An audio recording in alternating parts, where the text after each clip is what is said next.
শুরু হলো 31তম কলকাতা বইমেলা। আমাদের এবারে কলকাতা বইমেলার অতিথি হিসাবে আমরা এবারে পেয়েছি প্রখ্যাত পরিচালক রমেশ সিপ্পিকে। তার সঙ্গে কথা বললাম আমরা। শিশির মঞ্চে বিয়ন্ড বর্ডার্স এই সেমিনারে উপস্থিত ছিলেন সুরঞ্জন দাস, মঞ্জিমা মজুমদার। তাদের কথা আমরা শুনলাম। নধরের খেলা এই ফিল্ম ফেস্টিভ্যালে নন্দনের প্রথম যে সিনেমাটি প্রদর্শিত হলো, সেই সিনেমা টরন্টোতেও সেরা ছবির স্বীকৃতি পেয়েছে। সেই ছবি এবার প্রথমবার দেখানো হলো কলকাতা ফিল্ম ফেস্টিভ্যালে। নধরের ভেলার অন্যতম অভিনেতা ঋত্বিক চক্রবর্তীর সঙ্গে কথা বললাম আমরা। দুটো ছবির দিক থেকে দুটোই খুব গুরুত্বপূর্ণ, কিন্তু আমার ব্যক্তিগতভাবে আমি বলতে পারবো না। যখন আমাদের একটা ছবি সাউথ এশিয়ান একটা ফেস্টিভ্যালে সেরা ছবি হলো, তো সেটার অনুভূতিটাও দারুণ। যে সাউথ এশিয়া মানে অনেকগুলো দেশ, অতগুলো দেশের মধ্যে আমাদের ছবিটাই আসলে শ্রেষ্ঠ ছবি। হ্যাঁ, আন্তর্জাতিক তো সব পুরো সাউথ এশিয়াই, মানে পুরো আন্তর্জাতিক। তো সেইটার অনুভূতিটা কিন্তু ফেলেও দিতে পারবো না। আবার কলকাতা ফেস্টিভ্যালে আমার ছবি দেখানো হচ্ছে, সেটাও একটা আন্তর্জাতিক কম্পিটিশন সেকশানে আছে। প্রথম ছবি অ্যাকচুয়ালি ফেস্টিভ্যাল শুরু হলো এই ছবিটা দিয়ে। তো তার এইরকম একটা ঘটনা করে আমার সঙ্গে ঘটবে তো ভাবিনি, ফলে সেইটারও তো আলাদা একটা আনন্দ আছে।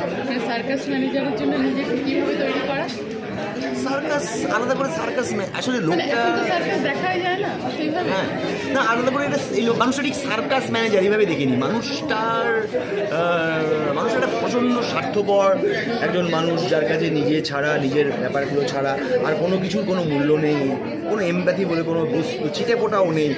এইরকম একটা মানুষকে আমি আসলে খুঁজেছি। আলাদা করে সে সার্কাসের মালিকও হতে পারে বা অন্য যে কোনো প্রফেশনের মানুষও হতে পারে। সেটা কি যে কোনো নধরের ভেলা শুধুমাত্র না, অন্য যে কোনো সিনেমার ক্ষেত্রে চরিত্র যখন আসে তখন কিভাবে ভাবেন আপনি? চরিত্রটাকে স্ক্রিপ্টের মধ্যে থেকেই আসলে প্রাথমিকভাবে খুঁজতে হয়, স্ক্রিপ্টের মধ্যেই খুঁজি। কিন্তু শুধু ওই সংলাপের পরেও চরিত্রকে আরও একটু চরিত্রকে বোঝার চেষ্টা করি। মানে তার ব্যাকগ্রাউন্ড কীভাবে, মানে যেটা স্ক্রিপ্টে নেই, বা ছবির আগের পোর্শনটা কী হতে পারে, কোথা থেকে এসে মানুষটা এই ছবির ঘটনাটা অবধি পৌঁছলো, এবং ছবি যাদের যে চরিত্রের সঙ্গে ইন্টারাক্ট করবো তাদের সাথে কী কী সম্পর্ক, এইগুলো বুঝতে একটা চরিত্রকে আর কি বোঝা শুরু হয়। অভিনয় সবসময় দেখি না অভিনয় থাকে, একদম রক্তমাংসের মানুষ হিসাবে আপনি চলে আসেন, সেই চরিত্র হিসেবে আমাদের কাছে আসেন। কখনো মনে হয় না যে আপনি অভিনয় করছেন? এটা কীভাবে এসেছে? এটা আমার মনে হয় অনেক দিন অভিনয় করছি, তো তার কারণে আমার ধারণা যে অভিজ্ঞতা একটা গুরুত্বপূর্ণ ব্যাপার। মানে আমি একটা চরিত্রকে যেভাবে অ্যাপ্রোচ করতাম আর আজ যেভাবে অ্যাপ্রোচ করি, সেটা যে বদলে গেছে তা নয়, কিন্তু আমার ধারণা যে অভিজ্ঞতা বদলেছে, সেইটার একটা ইম্প্যাক্ট হয়। মানে আমি আগের অভিনয়কে আমি মানে যতটা নাম্বার দেবো, এখন মনে হয় তার থেকে একটু বেটার হয়েছে কাজটা, কিন্তু আমি জানি অ্যাপ্রোচের কোনো আলাদা হয়নি। তো মনে হয় ওই অভিজ্ঞতাগুলো কোথাও একটা কাজ করে। একটা চরিত্র থেকে আর একটা চরিত্রে যখন যান, একই সঙ্গে দুটো চরিত্রও থাকতে পারে আপনার ক্ষেত্রে?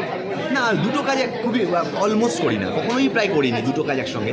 একটা শেষ করে একটা করি, এরকম চরিত্র থেকে আরেকটা চরিত্রে যে সুইচ অফ অন করাটা, সেটা কীভাবে করেন?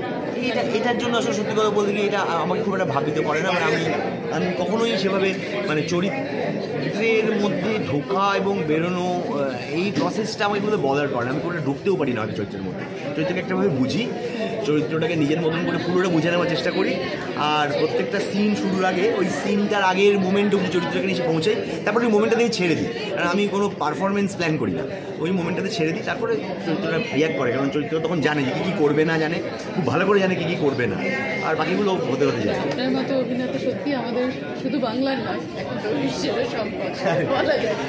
অনেক শুভেচ্ছা রইল আমাদের।